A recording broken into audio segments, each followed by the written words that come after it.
welcome you to the Life and Listings podcast. I have Brian, which is the owner of Sisu, which is one of our favorite companies to work with. Hey, Brian, thanks for coming in today. Hey, Jennifer, grateful to be here.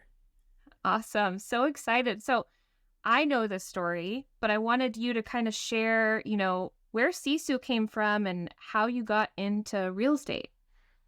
Okay, great. It's a long story, so you may have to cut me off here. But so about 9 years ago, Spring and I had just gotten married, and she asked me to help her grow her real estate team. I had just sold a couple of businesses, and she was like, "What are you going to do?" And I said, I don't know. I'm an entrepreneur. It doesn't matter, right? And she said, "Well, while you're figuring that out, come help me build my real estate team." And so she had a small team of 5 agents at the time. And her thought was, you become this, kind of the KW mentality. You become this power listing agent, and you can train the rest of our team how to sell listings. And I will, and she'll just continue focusing on running, doing everything that a team leader needs to do as far as marketing and systems and all that kind of stuff.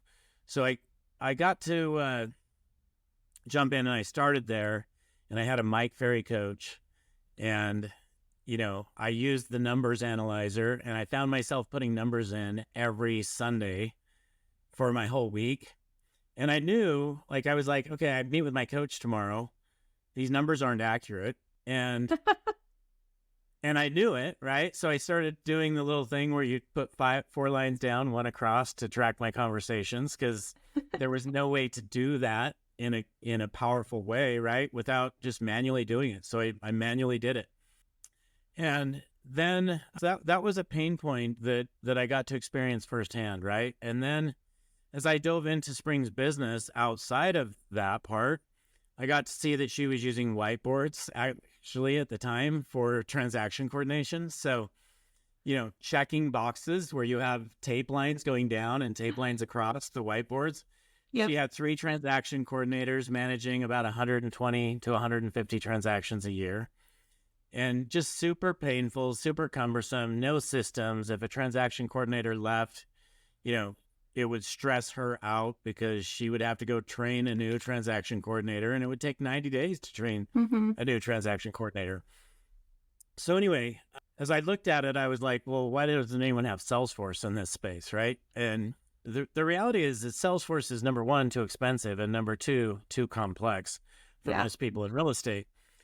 So we started Sisu to really solve that reporting problem.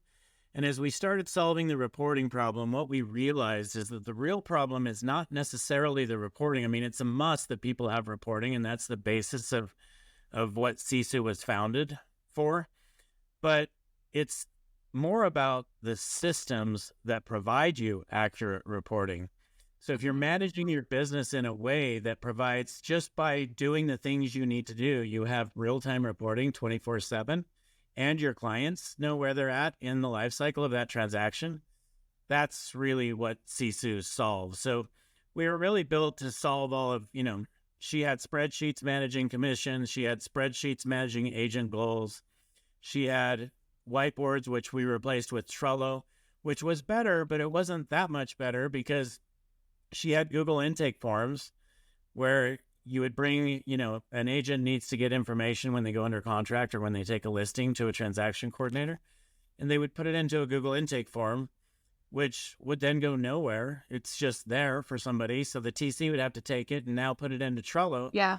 And now it's in Trello. And now what do I do with it? There's still no reporting, right? And now I have to take it and put it into a spreadsheet. Now I have to take it. So anyway, that was really seeing that pain, and just, there were a lot of CRMs in the space, and a CRM in real estate is much different than Salesforce. Most CRMs in real estate, other than Follow Up Boss, are, they're really IDX websites with lead follow-up.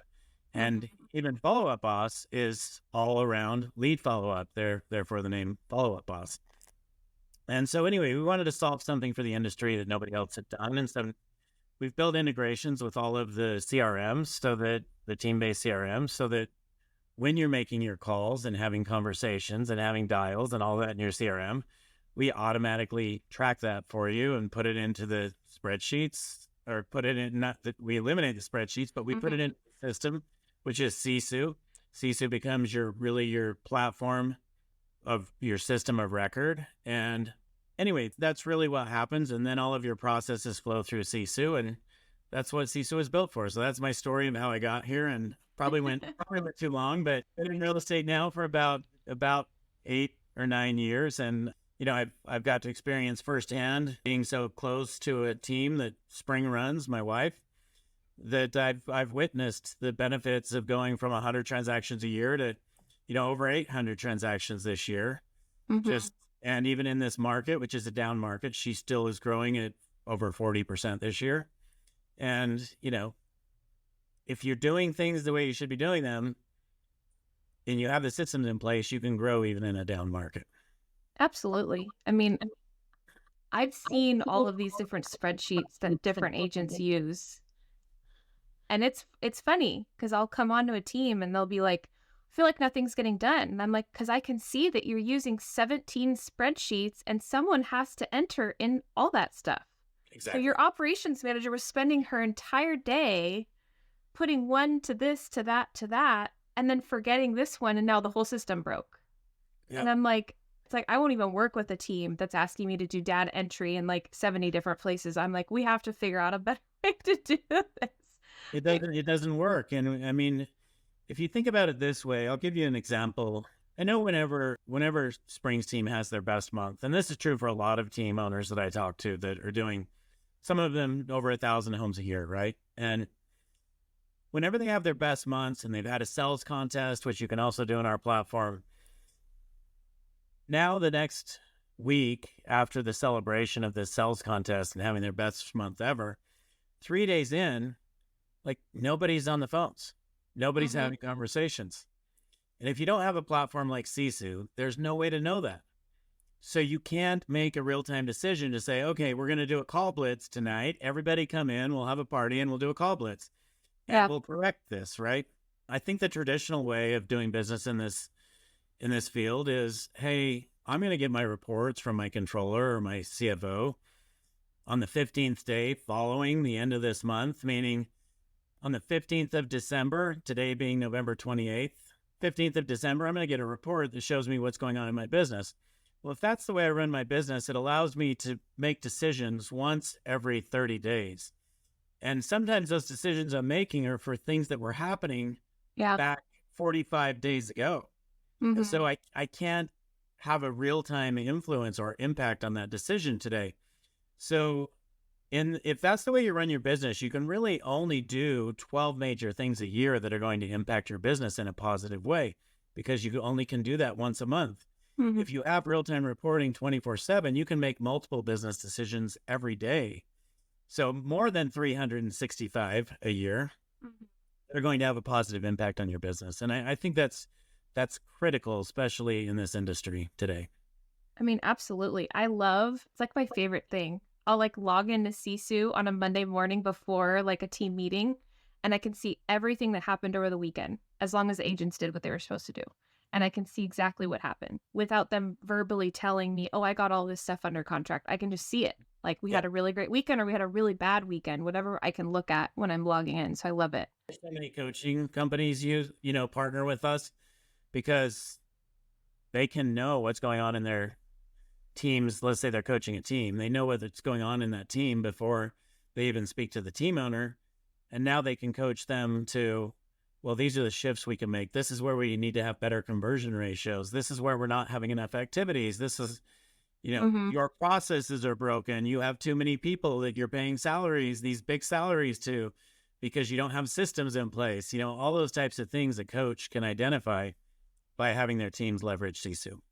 Absolutely. Yeah, it's a big game changer for us to be able to look at like agents' production. I've had a couple agents that were like, man, I get really busy, and then all of a sudden for the next 90 days, I'm really slow. And I'm like, because you're not doing the activities while you're under contract. So you're so busy that all of a sudden you get slow. So we see really big ebbs and flows. So it's nice when you can see all the data. That's the problem with real estate, right? That's the cycle. People put 3, 4, 5 homes under contract, and then they think it's not that they necessarily think this, but it's like, okay, I have an excuse. I need to get these homes closed. And so the next month they don't do anything. Yep. So their business is a roller coaster. Yep.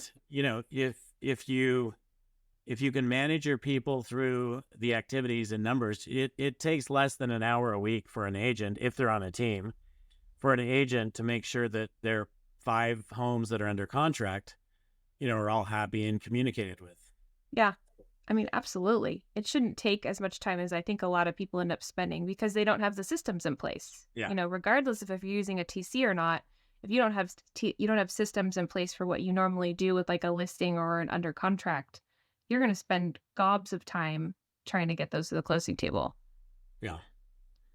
So we've got a tough market on our hands right now for sure.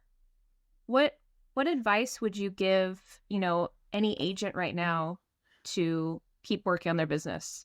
That's a pretty easy thing to look at, actually, whether it's an agent or a team. Let's just say the market in your area is down 40% or 25%. I'm going to go with 40% because that's what I'm seeing in a lot of areas.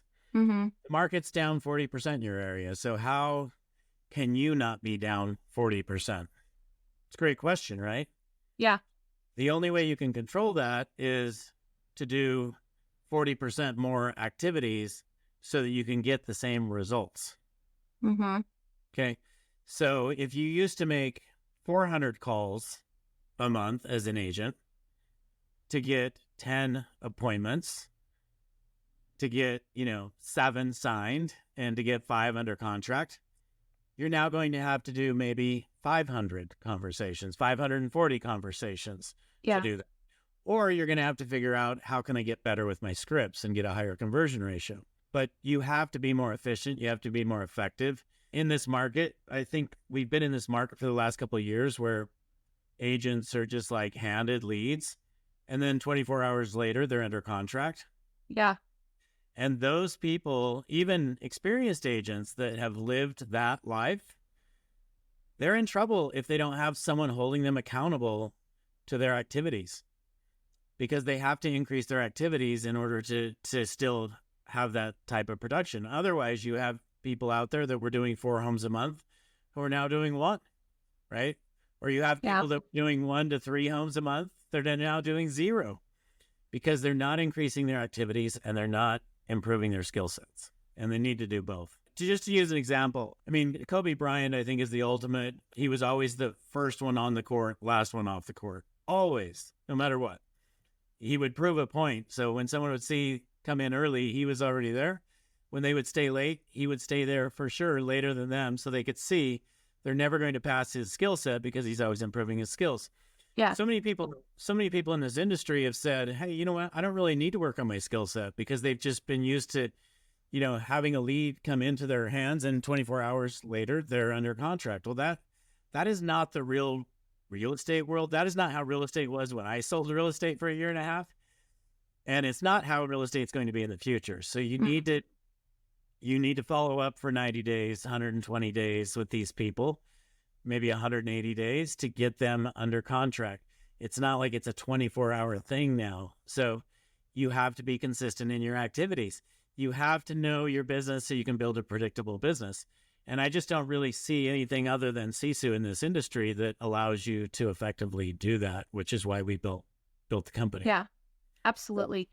Have you seen, I'm not sure if you can see this on the back end of Sisu, or maybe you've been talking to a lot of team owners, but have they set up their goals or their games a little bit different now that the market's kind of shifted? Absolutely. Yeah. It's so critical that, and for every team, it's different, right? But you go through cycles where, okay, 1 month, I'm just going to focus on appointments. Okay. Just going to focus on appointments. How many appointments can we go on? What you may find, though, is now they're sitting back and waiting for Zillow leads so they can get those appointments. So the next month, you may just need to focus on prospecting. Yeah. Right. Or you may need to focus on conversion rates. Or you may need to focus on, it's just different every month and with every team. So I would say in this market, more than ever, it's important that you hold your agents accountable to activities and make sure they're doing the activities to get the results. And also, it's more important than ever that you hold yourself accountable as a team leader to really grow and scale your team. you either need to grow and scale a large team, and every coach in the industry will tell you this today. You either need to add more agents to get to that same number that you hit last year, or you need to scale back and you need to plan on being in production. And that's your most profitable deal, is the one you sell. But I don't think most agents who start teams want to be in production the rest of their lives. So I think we've been in this world where it was okay to have a team of 10 agents. Yeah. That's like the messy middle today, where you really shouldn't be in that world of 10 to 15 agents, because you're not growing, you're not making a big profit, and you're still having to be in production. Yeah. You have too many expenses. So if you can, now you've got those expenses. Now, if you can really grow and scale your agent count, all of that turns into profit. But if your expenses have to be here to support those 10 to 15 agents, why not have 30 agents? You have the same overhead. You have more income coming in. I mean, let's touch on the other side of Sisu too, right? Because you can set up all of your recruiting and your onboarding in there. So how are you kind of seeing teams leverage that to get out of that messy middle? That's such a great question. I mean, we try to hold our agents accountable to goals, right? The thing we have to know is we can hold them accountable if they want to be held accountable. If it's their goals and they know why they want to achieve that goal, you can hold them accountable and be effective. But a lot of agents in this world, honestly, they've come in, even today, they're still coming in, brand new agents. And they've maybe made $30,000 a year in their life. And now they're coming in and putting 5 deals under contract. And what happens? They don't have motivation anymore, because they made more in 3 months than they've made in their entire, in a full year. Yeah. At any point in their life. So I think it's the same way that we have to hold our agents accountable. We have to hold ourselves accountable. And that might be you as a team leader recruiting. It might be hiring a recruiter. But you have to have recruiting goals, and you have to know what activities it takes to hit those goals in order for you to have success recruiting more agents, in the same way as getting more listings, right? It's no different. It's just a little bit different focus. But as a team leader, the most effective thing you can do is recruit more agents. And the minute you realize that, what happens is you can hire a sales leader and an ops leader, so that you're no longer working in your business, but you're working on your business. As long as you have systems in place, you can do that, right? But if you don't have the systems, you're not going to be able to do that, and you'll never get out of the messy middle. So I was talking to a coach a few months ago at a conference, and he said, so, tell me why would a team leader want to get Sisu? I said, honestly, the reason they'd want Sisu is so they can start working on their business instead of being in their business the rest of their lives, right? And he goes, why don't you guys just market it that way? Every team leader wants that. Why don't you guys just market it that way? But, it's hard to say, hey, work on your business, not in your business, right? Yeah. You have to help pull them along down that path. Yeah. They need to understand Sisu really, it does so much that I think sometimes people are kind of looking at one thing, they're looking at the gamification. It's no, it's way more than that, right? There's so many levels to it that can really help leverage their business. So it's been super helpful for us. Okay, I've got one more question. What is the funniest thing that's happened to you in real estate? Oh, the funniest thing in real estate. I wish I had a good answer for this, but I can tell you I've seen more scary things happen than funny things. What's the scariest thing then? Well, not necessarily happened to me, but I've seen a lot of females on our team that I where they go in and they'll show people homes that they don't know anything about this guy, and they're in a home alone with this guy. And I guess what I would say is this was the biggest aha for me is if I was a female in this industry, I would definitely carry pepper spray or something with me. And I would not go show homes alone to somebody that I had no idea who they were. If it was just some random guy, Yeah. So anyway, I guess that's been the biggest aha for me. That's definitely not funny, but I don't know. I haven't seen a lot of funny stuff in real estate, but as much as I have that kind of stuff. Yeah. I mean, it's not funny, but it's real, right? I think, and maybe even more so now that with market's getting a little bit tougher, you're struggling for a deal and you want to just go after it. I mean, I know my husband, I'm out of production now, but he used to hate when I would go do anything by myself. I'd be like in a house with a little old lady, and he'd be like texting me. He's like, how'd it go? How'd it go? And I'm like, I've just been chatting with her. I'm perfectly fine. He's like, you need to let me know. I'm like, exactly. I'm like, sorry. So on the funny thing to me is, and it's not necessarily funny, but it's funny to me that somebody can come into this industry that's made maybe a max of $30,000 in their life, come into the industry. I've seen this happen. In the first 90 days, they have 7 or 8 homes under contract. That's over $50,000 in their pocket. Mm-hmm. And what do? I would think they would just press the gas pedal and turn up the heat and keep going. But they just let it all off, and they're comfortable and they're good. And to me, that's funny. Like you have a chance right now to change your life forever, and you're just going to relax because you're in your comfort zone. Yeah. I mean, I think sometimes people have such a hard time getting out of their comfort zone, they can't go to the next level, right? Yeah. And I've seen it where people have actually told me, like, they came in, they've been a server in a restaurant for years. I've had this happen to a couple of different females that I know. And, all of a sudden they're on track to make $250,000 a year, and they're afraid.